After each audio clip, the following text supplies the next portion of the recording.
One thing I've been meaning to do since I bought this truck was send the gauge cluster out for professional repair. Anyone who owns one of these trucks knows that it's a great truck, it's built tough. The only problem is pretty much every single one that came off the factory had the same electrical problem with the gauge cluster.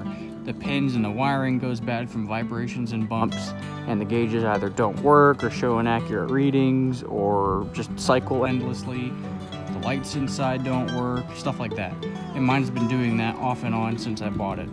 So what I'm going to do today is take the dash cluster out so I can send it to circuit board medics for repair. Before I take the cluster apart, it's a good thing to know that the air gauge and the oil pressure gauge are both directly fed by lines. They're not electronically read. So I'm gonna have to drain the air before taking this off, or else when I uncouple the air line from here, it's gonna be all over the place. So let me go drain the air out of my tanks.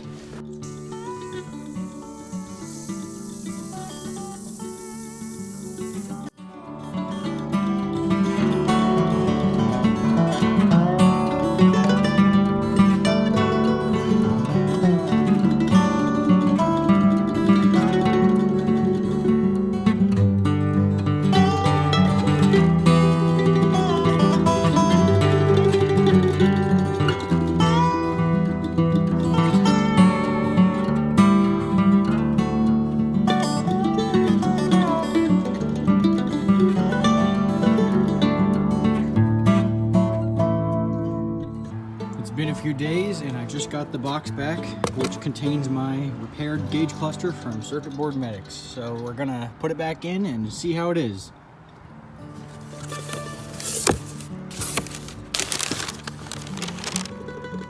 Alright, now we just gotta do backwards what we did earlier and put the cluster back in.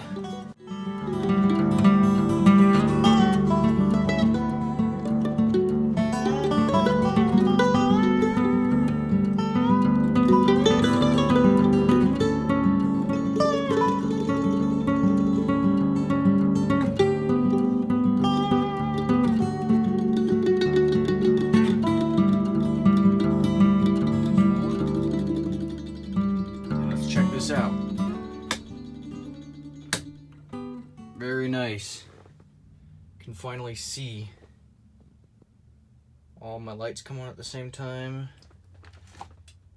Blinkers, high beam indicator.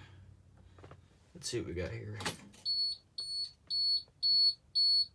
I definitely think those warning lights are a lot brighter than before.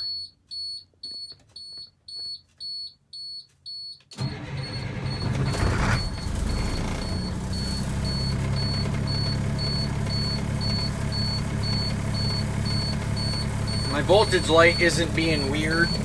Half the time it would just drop down to like 12, 11, 10 right in there. And we checked it. I've got volts, I've got all that stuff, so I'm actually making almost 14 there. So that's good. RPM is responding. Oil pressure is responding. I'll have to take it out for a spin and see how it performs.